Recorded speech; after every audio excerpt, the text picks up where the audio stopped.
पहलगाम हमले को लेकर नाराजगी और भारत का ऑपरेशन सिंदूर अब केवल पाकिस्तान तक सीमित नहीं है। हाल ही में भारत और पाकिस्तान के बीच तनाव के दौरान पाकिस्तान का समर्थन करने वाले तुर्की जैसे देशों का बहिष्कार करने की अपील जोर पकड़ रही है। राजस्थान में जयपुर के व्यापारी भी अब इस बहिष्कार में शामिल हो चुके हैं। शहर के विश्वकर्मा औद्योगिक क्षेत्र के संगमरमर व्यापारियों ने तुर्की के साथ हर तरह के व्यापारिक संबंध तोड़ने का ऐलान किया है।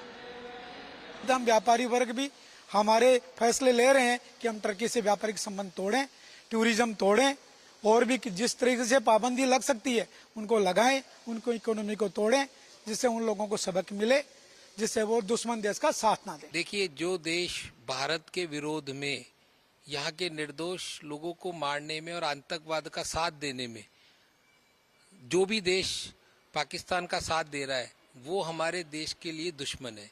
जो निर्दोष आदमी मरे, जो सेना के हमारे जवान शहीद हुए और जिस तरह से मिसाइलें और ड्रोन हुई है, निश्चित ही अगर हमारा इतना सक्षम भारत नहीं होता तो पता नहीं ये आज भारत में कितना बड़ा नुकसान कर देते।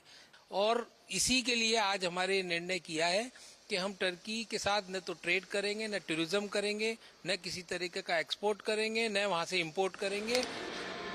भारत तुर्की से कई तरह की चीजों के साथ ही तरह तरह के संगमरमर ब्लॉक और स्लैब भी आयात करता है।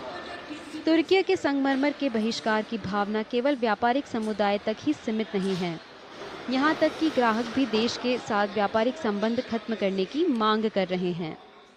जी, हम तो 100% अगेंस्ट है। हमको इंडिया का ही चाहिए, टर्की का बैकआउट करो। हाँ, कुछ भी होता होगा, अभी तो फ्री में भी नहीं चाहिए हमको, नहीं चाहिए।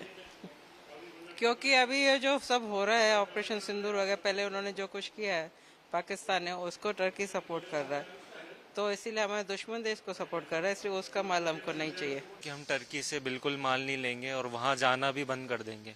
आज यंगस्टर्स में यह है कि टर्की घूम के आएंगे, वहाँ की नई जगह एक्सप्लोर करेंगे, पर जो देश जो हमारे दुश्मन देशों का साथ दे रहा है उसमें हमें नहीं जाना। यूथ अब समझ चुका है कि कौन देश अपना है, कौन देश पुराना है, अब पराया है। इसलिए मैं लोगों से यही अपील करना चाहूँगा कि टर्की ना घूमें।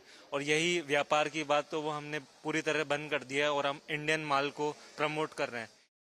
संगमरमर व्यापारियों की तरह ही जयपुर के आभूषण विक्रेताओं ने भी तुर्की के सामान के बहिष्कार की अपील की है। भारत तुर्की से सोना और बिना फिनिशिंग वाले आभूषण भी आयात करता है।